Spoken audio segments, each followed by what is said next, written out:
Welcome to Right Way Politics with Brian Kerwin. Hi, I'm Brian Kerwin, noted political consultant from the Virginia Way. We do politics the right way here at Right Way Politics, the winning way, and we'll leave the left way behind. I'm here with long-time, 15 years or so client of mine, elected official from local government, from state government, even ran statewide a few times, Delegate Glenn Davis, representing the 84th District, which is right smack in the middle of Virginia Beach, Virginia, and Hampton Roads. Welcome, Glenn, to one of the early editions of Right Way Politics. I know. It seems like I helped start your political career. I get to start your radio career. I'm looking forward to starting your broadcast career. So, you know. Yeah, when we first met, I had if memory serves, I probably did about 2 or 3 city council campaigns at that point, and a commissioner revenues race. But yours in 2006, running at large in a giant field with a bunch of names of people. Some are still involved in politics and some aren't. But that was a little crisis of fire. But before we go talking too much about your first election, first of many, I want to go back a little bit earlier than that. What was your experience with campaigns when you were younger, when you were a kid? I mean, like, did you watch the news or read the newspaper or follow anybody who was elected? What was the first presidential election you remember? So it's why I'm a Republican, Brian. The first presidential election I remember, the first presidency I understood was Ronald Reagan. I mean, I was born in 73, right? So okay. I was 7 years old in 1980, and there's Ronald Reagan. You're not going to tell me you were following the primaries in 76. No, not the primaries. Not quite that old. And but I do, I remember the tough economic times, right? We all heard the stories about our parents waiting in lines for gas, almost as bad as it's now under Biden, but not quite yet. So I remember the tough economic times, and then one of the largest economic booms in our nation's history. And that's where I realized capitalism's a good thing, right? Reaganomics. And so that's how I became a Republican. And it's about the same time I really had a strong interest in politics. It was about the same time that Family Ties, I think, was kicking off. My family used to call me Alex P. Keaton all the time, and so everything kind of ran into place. But that was my first, memory of politics. Well, that's one thing I guess we can relate you to Michael J. Fox, because I remember reading about Family Ties and how other members of the cast with much more experience than Michael J. Fox were getting quite angry with him because he was getting more lines and more laughs than the stars of the show. I seem to remember a few times in your political career when some people more senior than you were getting tired of how much you would talk. Yeah, I tell the story all the time, and most recently you were with me the other night. When I was on city council, there was a big issue that popped up, and over time there was many. And we walked out, and then the news was there, and they wanted an interview with the council member, and some may have gone different directions. And I was like, okay, and I walked right up to the camera. And my wife has told me many a times, Glenn, why do you always have to be out in front on issues? Why can't you keep your mouth shut at times? And I tell the story. I'm like Ron White, the comedian, right? Where he tells the story about getting thrown out of a bar. He's drunk at a bar, he gets thrown out, and there's some cops there, and they say and arrest him for drunk in public, and they tell him he has the right to remain silent. And he says, I know I have the right to remain silent. Unfortunately, I didn't have the ability to remain silent. And that's me. We're elected not to be quiet. We're elected to use our voice to represent those that elected us.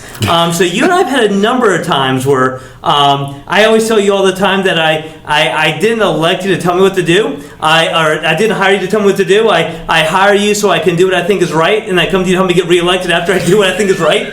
So your job's not the easiest. It's kind of worked. I remember that Ron White joke where he said they arrested him for drunk in public, and he said, hey, I was drunk in a bar. They made me drunk in public. Yep. They threw me in the public. I wanted to be drunk in a bar. Yes. So you were like 7 or 8 years old, and you see this Reagan thing, this Raider Carter, and I don't think of Reagan Carter different. I don't think you can find an election where two people were more different. Maybe Nixon McGovern, but definitely Reagan Carter, because Carter was in office and you could see it. So when you were 7 and 8, you could see that difference. But by the time you were like 11 or 12, when the economy started rebounding and you started saying, this thing, capitalism, seems to work. Were you young enough to get it and to say, wow, holy, you tie the election in 1980 and Reagan's policies into the boom that happened by 84? Yes, and so my mom still thinks I'm the milkman's son, because my parents are not politically active, never were, right? They vote in generals. But I was that kind of that political nerd after I got interested in 7th grade in politics. And I decided I wanted to be president in 7th grade. I became that political nerd. And for me, I mean, can you imagine the first elections you remember? Reagan, landslide, right in 80. Reagan, 84, landslide. I was like, we're never going to see a Democrat president ever again. I mean, I'm so young, and those are their first 2 elections. I'm like, do Democrats ever win? And the next one is like, okay, it's not Reagan. We still win. We still win. I'm like, this is great. And I'm like, it's never going to get competitive. Now, be careful what you wish for, but, right. But yes, over my life, I really never read that much when it came to fiction. I read more nonfiction. And I would read, I was an economics major. I loved economics when I was a kid. And so I did understand more at a 30,000-foot view, obviously, but the economy and the impacts and capitalism. And so as you moved into high school, were you into, like, politics and theory, or were you a campaign nerd? I mean, did you really follow, there's an election, like every election, even if it's not president, you're following? No, so or were you just kind of like studying up on? I've always been the policy wonk. Okay. So I was not the what they did, how they won, the behind the scenes. I was always the policy guy, right? I mean, I was on the debate team in high school and debated for Mason in college. For me, it's always the devil's in the details. So, some people follow the campaigns. I was following the policy releases. So, yeah. No wonder we mix, because I'm just the opposite. Right? Oil and water, right? It works well together. Pretty good. So, what was the first time you actually, most people's first political experience is meeting a politician or meeting a candidate or volunteering on a campaign. What was your first, when you actually were in the same room with a real politician? So the reason I'm in front of you today is complete happenstance, accidental. My last week of high school, my senior year, we had a substitute teacher in government class, and I'm there debating with a friend of mine who happened to be a Democrat, and the substitute came over to me after class and said, "Glenn, you really look like you enjoy this. Why don't you call a friend of mine who's running for political office?" And he gave me this guy's number, and I went home and I called the gentleman. I said, Mr. So-and-so gave me your number. Your first cold call. My first cold call. Mr. So-and-so gave me your number. I understand you're running for office, and he said I can call you, maybe volunteer on the campaign. And that man's name was Frank Wagner. It was 1991. It was Frank's first run for the House of Delegates. You were still a student. I was. I was working at McDonald's at the time on Holland Road. And it was the last week. I was finishing up my senior year of high school. And so I went and I volunteered, in the evenings that last week, but then came on and, whenever Frank could use me. And about 3 weeks into the election, Frank said, how much do you make at McDonald's? And I made minimum wage. And he said, I'll tell you what, I'll give you $1 more an hour, quit the job, come work for me full-time on the campaign. And so that's what I did between, my senior year of high school and my freshman year of college. Frank offered, he was very successful. So what did you do? So Frank was new at that time too, right? So we were a little bit of both going through a learning curve. So a little bit of everything. I mean, I went to meetings with Frank, even with some other elected officials. I mean, it was great the insight I got, right? Mm-hmm. FoxPro, remember FoxPro, the database program back in the 90s, Brian? Right. So I was doing some FoxPro data entry stuff. I was knocking doors for Frank. We were going to meetings together. I was in his office when he was having meetings there, so I kind of got that, inside view behind the scenes of it. And I'll never forget the fundraiser that year. So Frank, back then was in pretty good shape, but he decided he's going to do a fundraiser. He's going to do a triathlon. So, and he hadn't been really working out, so I'll never forget, in the afternoons, he'd go grab his swim trunks, and, for people that swim triathlons, they're called Speedos, right? Did his bike and run some nights, and he did, and at Grand Affairs afterwards, after he did that triathlon, he came back and they had an event there. So it was quite the experience. I went to my freshman year of college. Frank won the election. He offered me to be his legislative aide his first year. Since it was my first year at George Mason and a lot of debate team stuff going on, I asked him for a rain check, and his second year I was there as his legislative aide. But yeah, that's the story. So, and I know also, you're one of those, what do they call it? Unstoppable kinds of entrepreneurs, starting businesses when most people are looking for their first job. But how did that dovetail with political? You go from McDonald's to a paid political worker to a legislative aide, but then you started a little thing called Converge. Right. Did you drop out of politics and say, I'm going to start my own business and then get the political bug back once you figured out what it's like to run a small business? Is that the path? So a little bit. So I was, Frank's legislative aide, and then went back to George Mason after that, was Bob McDonald's legislative aide for a while, and then, if you want to run for office or do things, it's you can't do it from the inside, especially what legislative aides made back then, right? Right. And so I was offered kind of a very much an entrepreneurial job with a gentleman I'd met, while I was working for Bob, and he offered me to come in and kind of help start a division. So I did that. And from there, I had another opportunity, but very quickly in 1999, I lost my job 6 weeks before Christmas. Was it dot-com crash? No, so I worked for a gentleman, very smart, and he was a program coder. But the company, I had started a telephone company, a CLEC for him, a reseller for GTE and Bell Atlantic back in the day, and he just, you can't spend every dollar you get 3 times before you get it, right? And so some issues were coming down, and we didn't see eye to eye, and so I was no longer needed 6 weeks before Christmas, and so I didn't know I've always wanted to start my own company. The problem is I've always been the person that would work 50, 60 hours a week at whatever I was paid to do, right? And so there never is the time to start a company, and this was before the internet, right? So you can't be the internet, entrepreneur back in those days. If you're not available from 9 to 5, you can't have a company. So when I lost my job, I figured, okay, what am I going to do? I've always wanted the time to start my own company. Not the most opportune time, 6 weeks before Christmas. But I started a telecom company in a 1-bedroom apartment that I had, and worked hard. The funny story is I didn't tell my parents I lost my job until New Year's. It was kind of a good news, bad news, mom and dad. Bad news, I lost my job. Good news is I don't have to move back in quite yet. I started a company. Thankfully, yet never came, and a few years later, we were the 100 fastest growing IT companies in the U.S. according to magazine. And what was the great parental advice you got? Oh, yeah. So our parents care about us, and they really want what's best for us, right? And your parents were probably the same way, where you were raised that you work for a company. My dad worked for the same company for 30 years. Great. You came up the ranks in the company, but you work for a company, you grow inside that company, you get promoted, you have retirement, whether there's a pension or whatever at the end, and you retire. And my first job was a sales job. When I told my dad, he asked me how much you got paid, and I said, well, I get commission. He's like, what do you mean you don't get a pay, a guaranteed pay?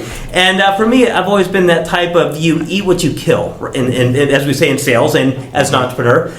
So when I told them that I started my own company, they knew I always wanted that, and they were very proud of me for doing so. But I'm willing to bet my parents, if they put a bet in Vegas, it was me coming back home. Oh, come on! You told me this quote forever. I can't believe you're not bringing it up. The Plan B? No, the Glenn. You can't start at the top. Oh yeah. Well, yeah.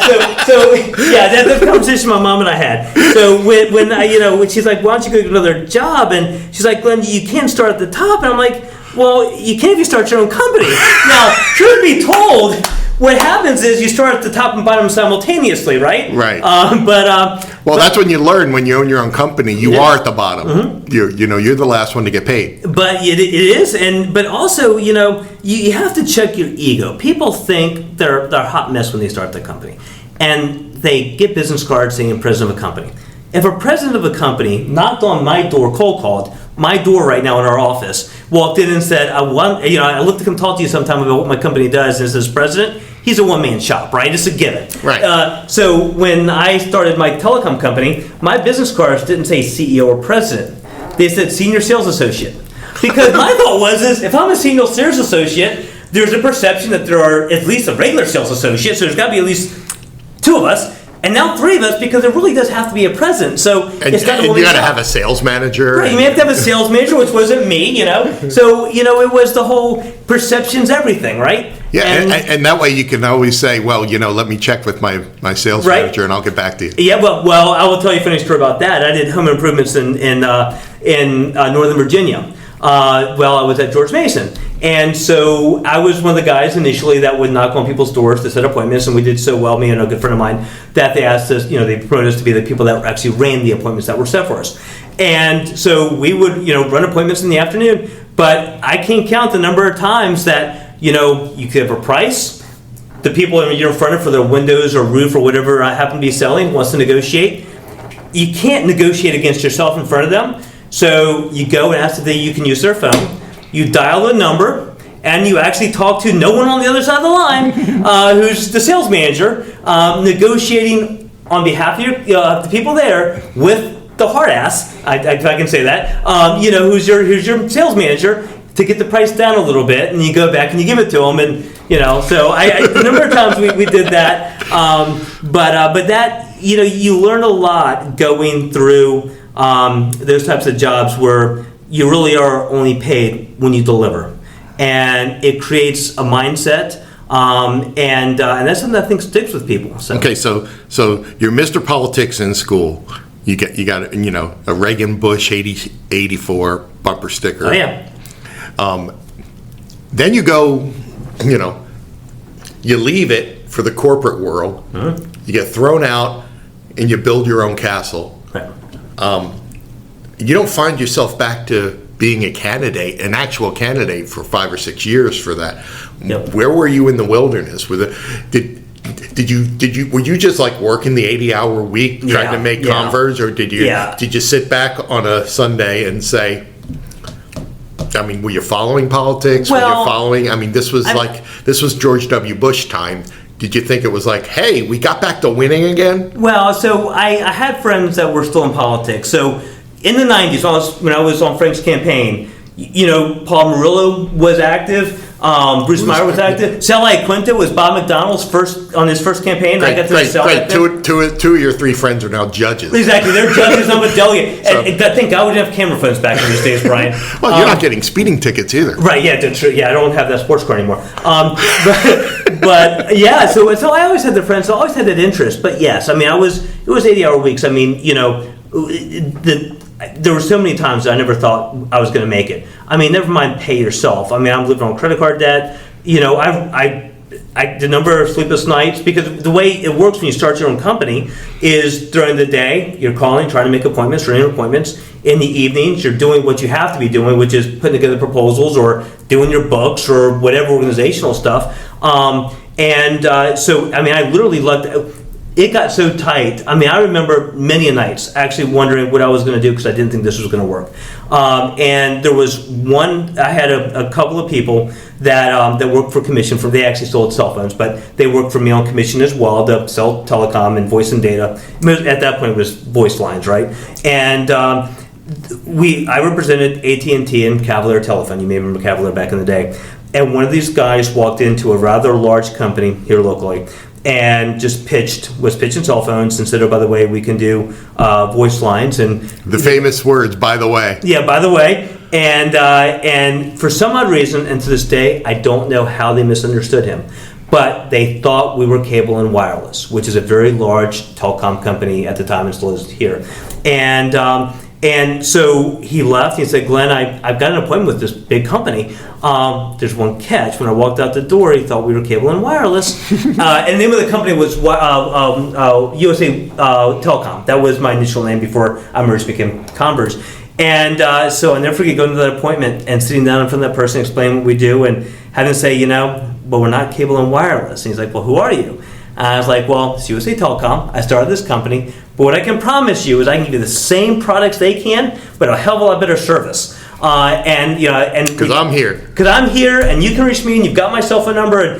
And he was just an amazing guy, and he gave me that chance. He made the leap. Yep, and I will say that I've always there's that phrase. Life comes down to that gecko meeting. It really does. It comes down to the gecko meeting. But also, I use this term, but you have to be very careful how people interpret it. Fake it till you make it, right? You need present yourself as who you want people to see you as. But when you get given that shot, you better deliver. You get one shot to back yourself up of what you present yourself as. Now, how does that translate to political campaigns? Well, so how many of those startup first-time candidate campaigns are fake it till you make it? Well, you remember me back in the day, right? It's like, I'm just thinking of the candidate. Nobody knows who I am. I have no name ID. I have no campaign funds. I've got $500 in the bank. Right. And well, how do I not look depressed? Well, yeah. You're selling a promise, right? I mean, I remember that first campaign. I didn't have 2 nickels to rub together the first time I ran for council. We raised almost $100,000. Well, no, we did $100,000. Lost by 1% of the vote in a field of 12. I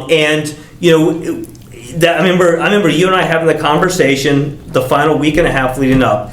Do we do this last meal piece or do we not? And do we do the last meal? And it was so close. We knew it was going to be close. And I remember saying, the only thing I can wake up after election day losing as long as I know I left it all on the field and there's nothing else I could do. And I still feel that way about everything I do today. But I can't wake up saying what if. And we borrowed $20,000. I personally borrowed $20,000 for that last meal piece. And we lost by 1% of the vote. But the great thing is I woke up the morning after election knowing that there's not a thing there's nothing else I could have done. Every resource I had access to, I had utilized. My wife had put everything she could into it. I remember. And so, we had to be back to 20,000, but I never had a regret on not having done one other thing. But it's still a leap to go from legislative aid and campaign worker to I'm going to be the candidate. I mean, what was that bridge in between there with USA Telecom and Converge and 6 or 7 years? And you really didn't follow campaigns, and you really didn't get engaged with politics or volunteer. I mean, did you go to fundraisers for other people, or did you? I mean, what was that moment where you're like, I want to run? So it was because you really didn't seem to build up to it. Well, it sounds like you just kind of said, I'm going to run. Well, so I found myself back in politics around 2000. I wasn't in politics, right? But going back to the Republican breakfast, right? Okay. So around that 2003 timeframe. So I didn't get back in the run. So you get in and you see Frank Wagner. Yeah, so Frank again, good friends of mine. Glenn, how things going? Yeah, okay. Right. So it's a social thing to get back in. Like-minded people, what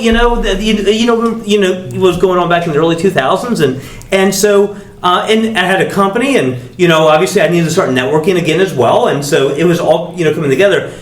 I didn't get back in looking to run. I mean, to tell you the truth, 2005 in my business was not the ideal time for my first race. I mean, so in 2000 and late 2001, I merged with a friend of mine, which is how my company became Converge. He was kind of a one-man shop with a receptionist. I was a one-man shop with a couple of commission-only sales reps. That's when we became Converge. We had an office space, and so it was kind of putting 2 and 2 together. But neither one of us took a paycheck for about a year and a half, and so times were still tough. But all of a sudden, here we go. It's 2005. Peter Schmidt, Peter Schmidt, decides not to run for re-election. Obviously, as you know, the easy seat to win is an occupied one. An occupied one with no incumbent. And so that's when I thought, okay, there's an opportunity. And everything in life, they say definition of luck is when opportunity, meets preparation. And I had that political background. I knew how to run a race. I knew a little bit about our city. I had contacts. I worked for Bob McDonald, who at that time was a state delegate. I worked for Frank Wagner, who at that time was a state delegate, right? I knew Ken Stolley. So everything was, and so it's either you take the opportunity when presented, which you and I have a better story about that when I became a delegate, but you either take the opportunity when it's presented, or you may miss it forever. And so that's when I went home and I talked to my wife. As with most big things in my life where I take risks, some of them are not the most advised. The first answer wasn't, okay, Glenn, that's a good idea. And we talked about it quite a bit. And she's always been my biggest cheerleader. And when she knew my heart was really in it, and she knew I really wanted to make a difference, and what really pushed me is, Brian, my mom stayed at home with me when I was growing up. You don't know what you don't have when you're a kid till later on in life when you see what others have. But in elementary school, you don't know, right? I grew up thinking everyone's parents had dinner at 6:30, because that's what we always did. My dad came in from work, we had dinner at 6:30. I unwrapped a box of cereal for Christmas with some other presents. There wasn't a whole bunch. My mom my parents wanted to make sure we always had presents, but at the same time, a decent quantity. So sometimes we were Besides, if you don't get a rocket, you can build one. Right, exactly. Yeah, that's the story. And so so you never don't know what you don't have till later on when you realize what people have. So what I was able to learn and where I was able to come from and have a good education and coming out of here in high school, be able to start a company in Virginia Beach. Recognize that those opportunities came because some tough decisions were made from some people prior, and that they weren't short-term decisions. They made long-term decisions for the vision of the city that created me these opportunities. And we needed to have people on city council that still looked at that the same way, that they didn't make decisions based on the short-term political advantage, but the long-term vision for this city, for that next generation. And that's what prompted me to run, because I thought, our job or our obligation as Americans or Virginians or whatever is to make sure that that next generation has the same opportunities that we had growing up. And so that's why I got in there, honestly. But politically, you say, the easiest seat to run for is the open seat. Yeah, well, so what happens is you run for the open seat. Everyone does. You don't win. You got 12 people running. Yes. 2 years later, you run against a long-term incumbent that nobody's able to beat. 30-year incumbent, no one's ever beat. And that's the race you win. And her husband is one of the most senior Democrats in the General Assembly, right? Yeah. I mean, and not only that. And you get a one-on-one shot. And I get a one-on-one, and not only that, but Brian, remember, the house I lived in at the time was about a mile of cliff lines outside of that city council district. So I had to go and talk to Shelley and say, I want to run 2 years after I just lost, and we spent $20,000 we didn't have. I want to do this again, honey, but I want to take on a 30-year incumbent, and we have to buy a different house.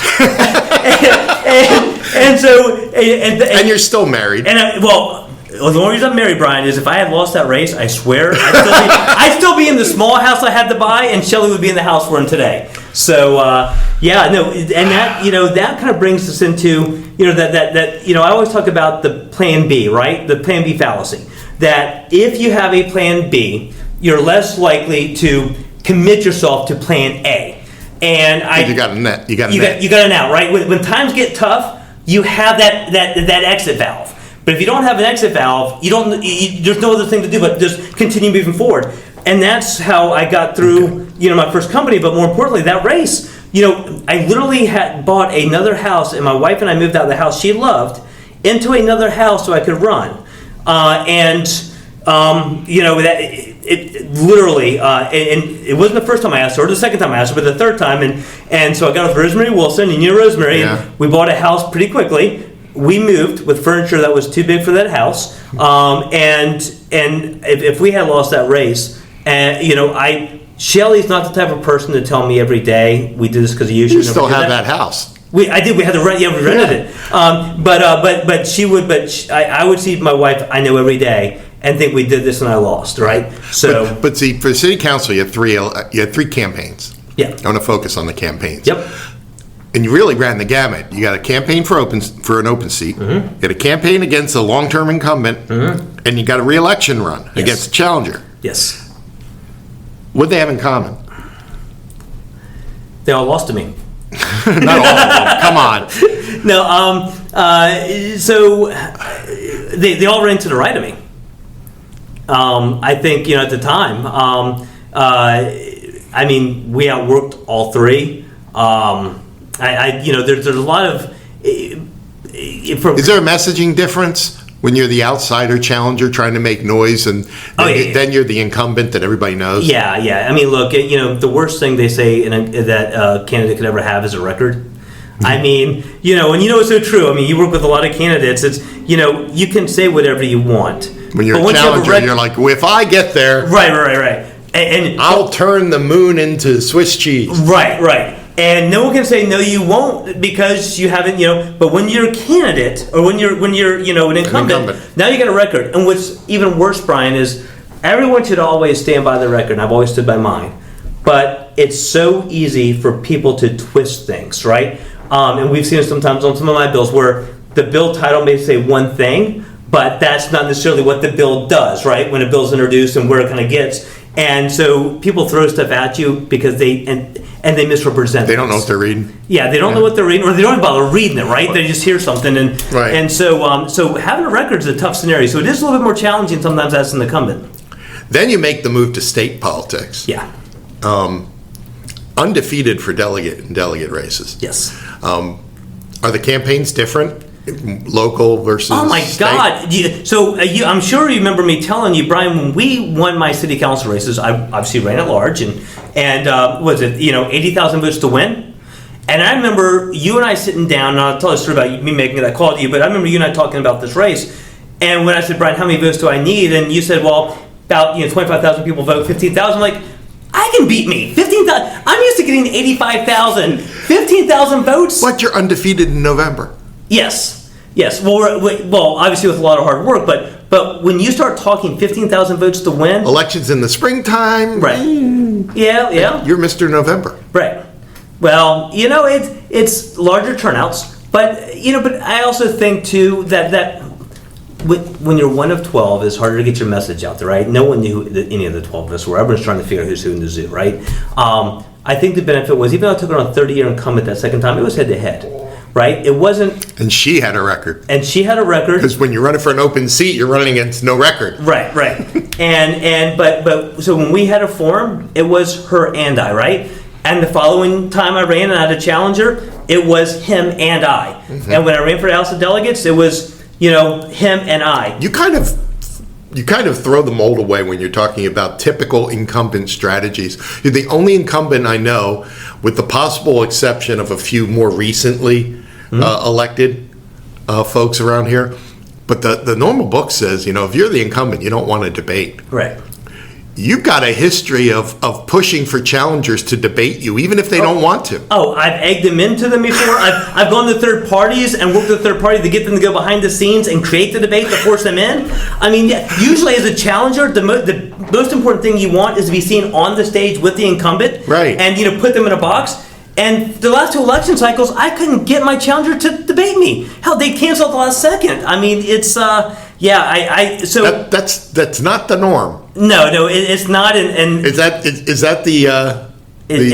going back to 1980 when you actually debated for fun in school and you remember the debate team? Well, I'm not going to lie. I do like kind of debate But part of it is a level of confidence. Say, look, I know my record. I can defend it. That's 100% it. I mean, Brian, I've never voted for anything I didn't believe in. I can defend all of it, and you've seen me defend some things that were a little bit contentious, and I look forward to defending my record, and I look forward to saying the emperor's got no clothes when I have a challenger that doesn't know what they're talking about, and so the campaign message is be on offense, even when you're on defense. I don't play defense. Well, I don't. There are times I should play defense. I just don't do it well. I'm the type of person where I'm always on offense. And when we've got it beat, and you don't. So my wife's a big football person, that, and she always talks about the Giants and their prevent win defense, right? Whenever they go into that prevent the touchdown, the prevent win. We're up by 3. Yeah. Mayor is a big Giants fan. Mayor Bobby Dyer of Virginia Beach, and we could be playing the Giants. My team's the Eagles. We could be down by 3 touchdowns in the fourth quarter. He has no confidence. He says, "Don't worry. There's going to be 3 interceptions in the fourth quarter. Right. We're not going to hold this lead. Darn it." Yeah. So they lost it in the fourth quarter. I couldn't believe it. So you see so many incumbents today that's their mentality, right? Prevent. Yeah. Prevent the score by the other team. And don't take a risk, right? Because you can't get in trouble, and we're already going to win this. Don't throw the ball because they might intercept. Right. And I'm the type of person that I just want to keep scoring touchdowns, right? I mean, yes, there's a risk with that. There's a risk every time you open your mouth. If they pick one off, big deal. I'll get the ball back. Right. And honestly, I live for that. I mean, if you want to come at me, come at me. And so that's always been me and that's why my wife's always said, Glenn, you always have to be out there and open your mouth, and you always have to lead the way. And the answer, so yes. I mean, it's not that I have to be. I don't do it because I always think I'm right or I have to be right. And you're not a spotlight grabber. I've known you 15 years. You're not like, hey, let's go where the TV cameras are. Right. No. I want to be. I either want them. I want to be confirmed that I'm accurate in my thought, or I want someone to show me I'm wrong, right? Either one works for me. I mean, it's my personality. Is everything a beta test? Yeah.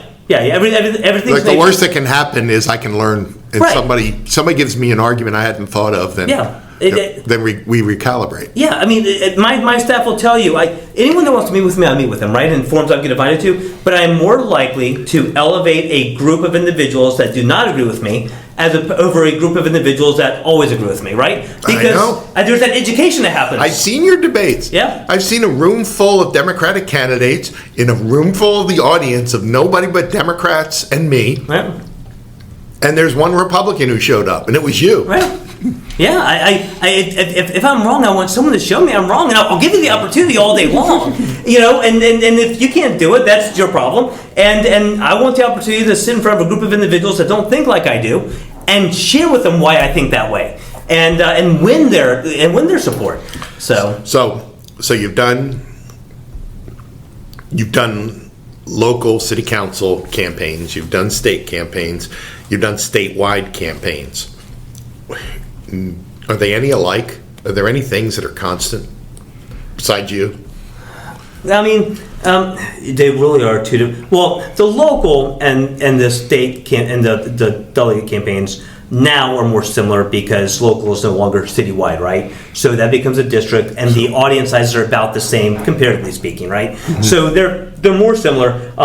In Virginia Beach, our races are nonpartisan, which means we don't have the R at the ballot. We obviously more de facto partisan because this is a November election, but it is amazing how much more it impacts when the R is actually next to your name at the ballot box. So there's a differential there. Statewide changes everything. I thought, we do so well at the delegate level, and from a grassroots level, all my campaigns have been personalized campaigns. You want to be able to speak to every voter and have them think that you're speaking to them directly. Right. Whether it's the handwritten notes, whether it's the door knock, right? The one-on-one, the isolation when it comes to digital messaging and all. That's very hard to do statewide. I know because I tried it that first time I ran for lieutenant governor. 62,000 miles on RV in 15 months. God, if I saw my wife 24 times in that 15 months, for a full day, it probably is exaggerated. Yeah, and that was when she went with you. Well, so the one time we had one date in 15 months, and because she traveled quite a bit too. My RV and I were out in Southwest Virginia. We were coming back to an event in Northern Virginia.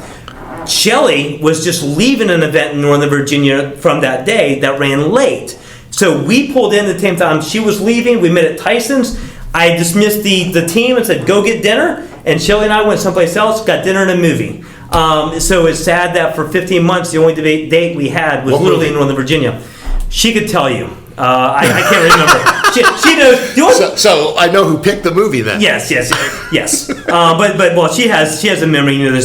Shelley is the queen of knowledge. She knows more about black and white movies, even ones she's never seen in her life. She's just amazing when it comes to memorization. Well, we do politics the right way here, and the big closing question is it's a two-prong. Number one, excluding your own. Mm-hmm. What campaigns have you seen over the years that really impressed you and really said, man, they are doing everything right? And excluding your own, which campaigns were a mess? From the outside, from the inside, you just I can't believe they're purposely losing everything, every decision they make backfires. They just can't get out of their own way. Can you think of any that were really, really good or really, really bad, regardless of party? The one that, to this day, still impresses me the most, and he was not successful, was Rob Bell's race for Attorney General. So I was on city council at the time. I did not know Rob Bell. I knew him by name, but never met the guy. I knew Mark Obenchain, who was running against in the primary, right? Right. And so I was predisposed to support Mark because I happen to know Mark. And Rosemary Wilson, a good friend of mine, is really good friends with Mark Obenchain. But every time I saw Rob, whether it was a city committee meeting where literally all I did was shake his hand and said hi as he kind of was going through a crowd, I swear if I sneezed, anytime he saw you, he wrote you a hand-signed, personalized note card and mailed it. How he never got carpal tunnel with Brian, I'll never know. And I'll never forget, Shelley and I were a week before the election, and we probably got and he would mail her one and me. I mean, they weren't like Glenn and Shelley, right? He'd see Shelley or he'd see me or whatever. Family or resident. Yeah, exactly. And I remember talking to Shelley the week before the election. I said, honey, I swear if I get one more handwritten note card from Rob Bell, I'm going to have to vote for him. I mean, it was that type of impression, right? So when the technology didn't exist to be as personalized with a message as we can today and isolate individual audiences, Rob Bell did it the hard way. He did it by personal touches with note cards and remembering every person. And it's the same thing he duplicated that second time he ran for Attorney General. So if when I look at, some of the best races. Well, you can understand how meticulously he looks at legislation. I guess he got the same. I would guess he has the same kind of work ethic on his campaign. And but there's the detail-oriented level is just perfect. But it's not just him wanting it done. Like, he didn't have his staff. The easy way out, right, is it's a typed letter with a handwritten note at the bottom of the typed letter. I mean, this was a note card. The whole thing's written by Rob and then hand addressed envelope. And you get multiple ones, and it's all the same handwriting. Right. And it's obviously not just me. I mean, this is a statewide race, right? Right. I mean, so when the campaigns that impress me the most aren't the ones where the consultants, knock it out of the park or run it flawlessly. It's when there's a candidate that goes the extra mile to put those touches that are so most important to making voters feel like they're listened to and important. Okay. So that would be that one. And who is like an abomination that you said, every time they do something, they lose a few points. So I'll an organization. You don't have to name anybody. So, well,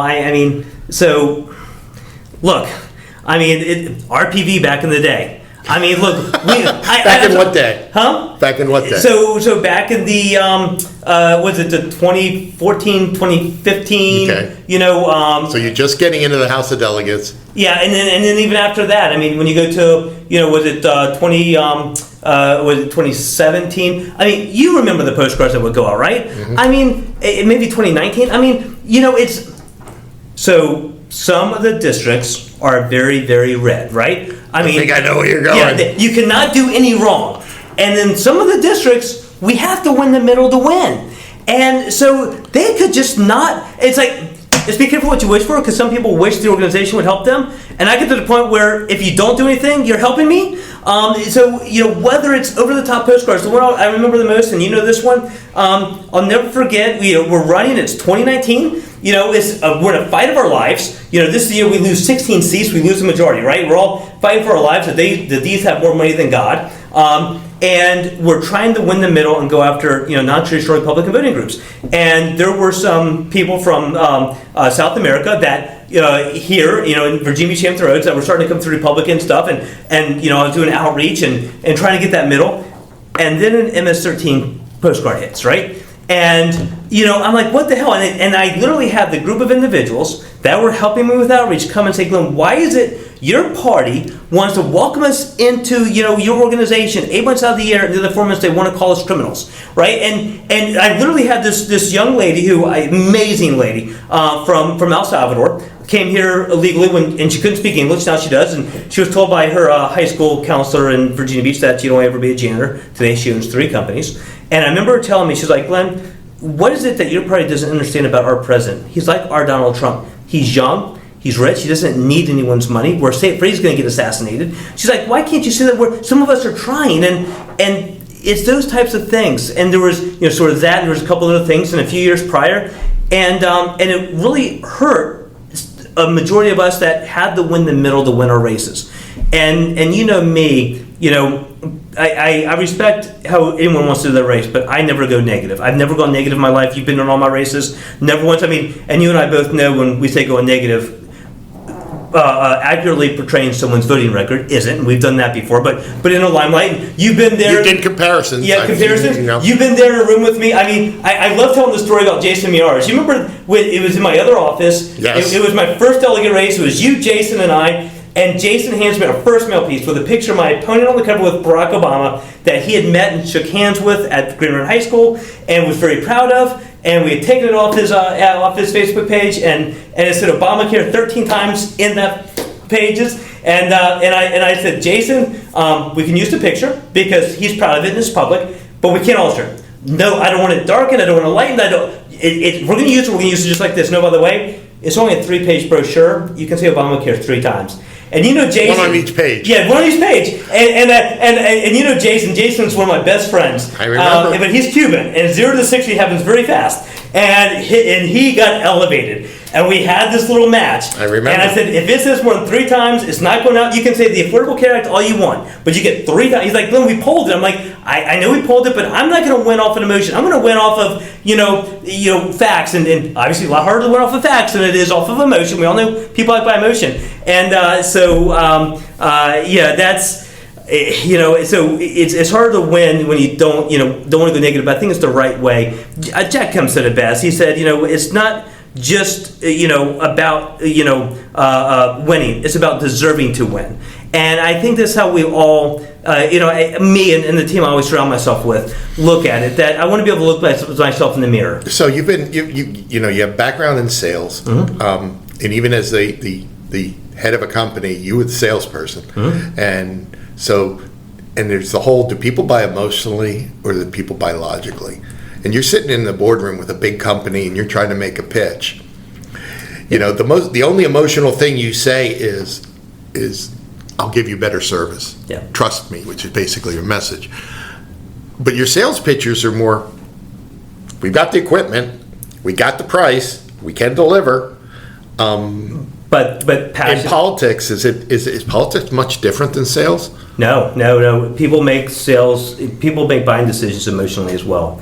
Right, I mean, go to Best Buy sometime, or even Walmart's and big boxes, and see how they present things. Right, it's when you go up and you go buy that television, they don't tell you, the how big the TV is and all the cool gadgets inside of it and all this, the diodes. Here's the firmware. Right. It's look at the image, the resolution on this TV and how cool it'd be to watch your favorite football game, right, and have your buddies over. But has the information changed buying habits like that? I mean, everybody said all you needed to do is, if they had the car in your color, smelled like a new car, and it was the look you wanted, the mileage didn't matter. And there was a sticker on the window that told you all the numbers if you wanted to read them, but nobody ever stood there and read them. Right. But now with all this online and all the information that's available, you can find out mileage. You can find out, everything about the engine, about a car before you even look at it. Right.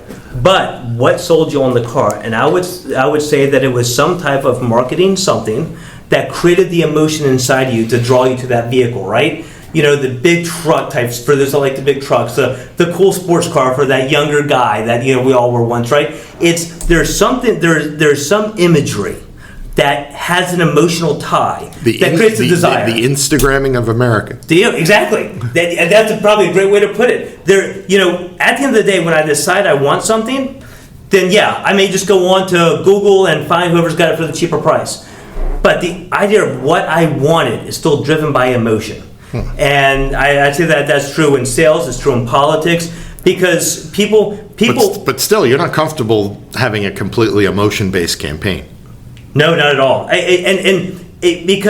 So how do you manage that balance? Well, because you have to have emotion as part of it, right? I mean, one thing people have always said about me is if I'm anything, I'm passionate.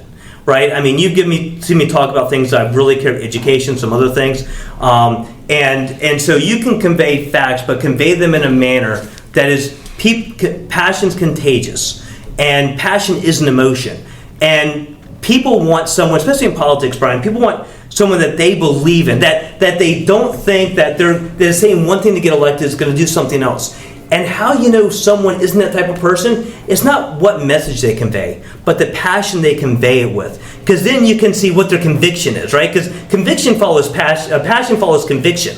And so that, I think, is still very important. So with me, you're right, I'm a policy wonk, and you and I have had numerous conversations of, I'm not the best on sound bites, which is why you and I work so well together.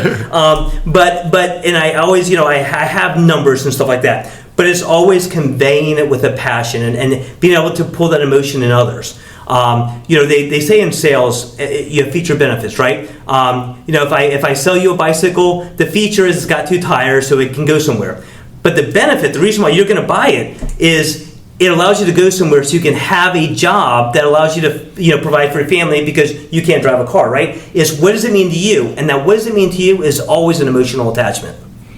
So it's always promote your benefits.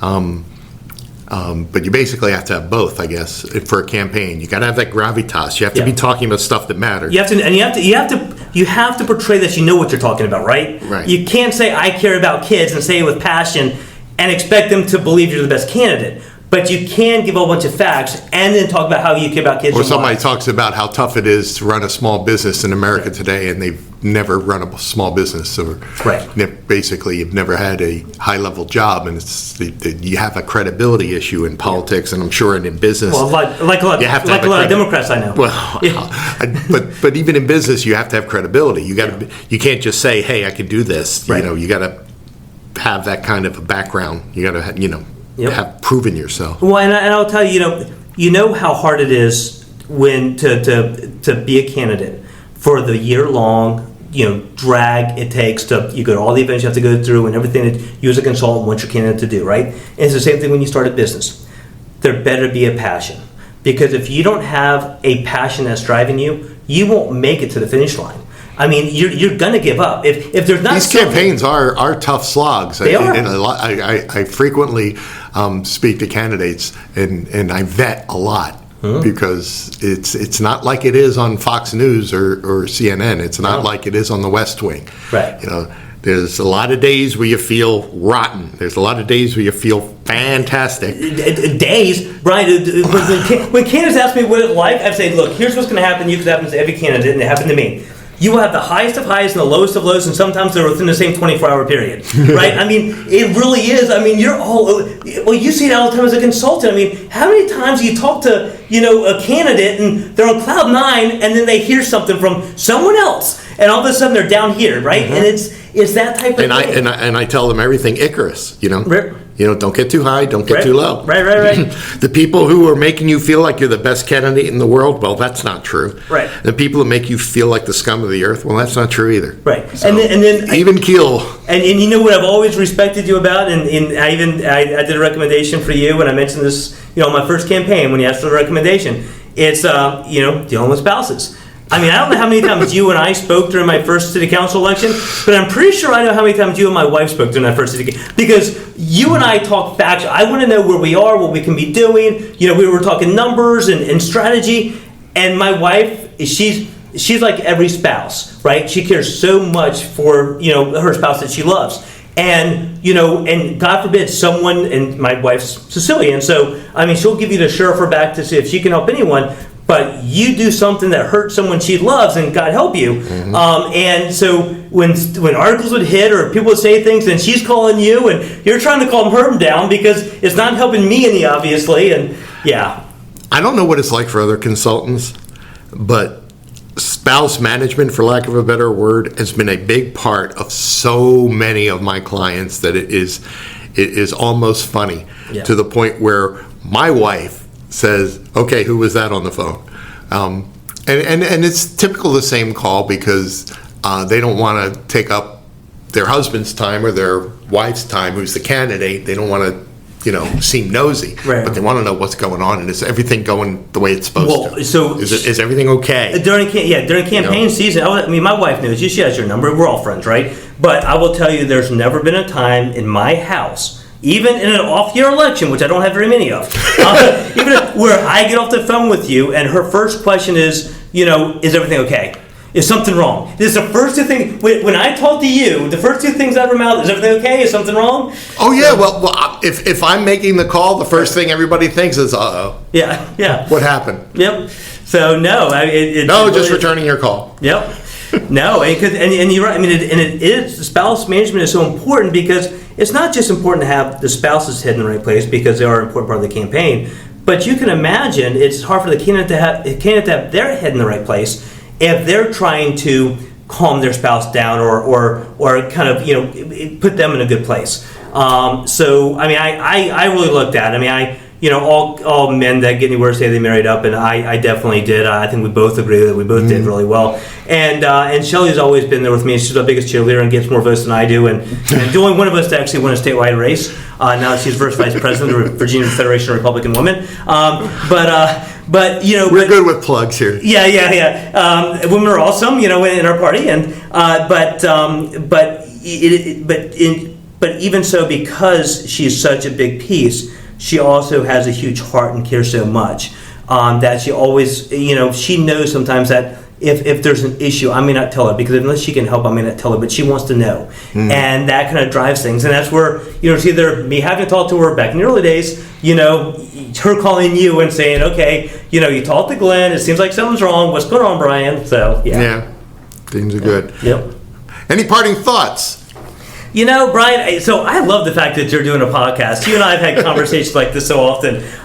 So no, I mean, it's, I think it's helpful for, all of us as candidates, whether we want us to be able to tell these stories, right? And for you to be able to draw some of it out, because you've worked with so many, that, not only does it bring a human side to, candidates and politicians, but it also allows people who may want to be candidates one day to kind of have a little bit of insight of what they're getting into. So I think it's awesome. Well, gosh, I didn't think your final thoughts was going to be a plug for the own show. But this is Right Way Politics. Thank you for joining us. We hope you find your way back to Right Way Politics and do politics the right way.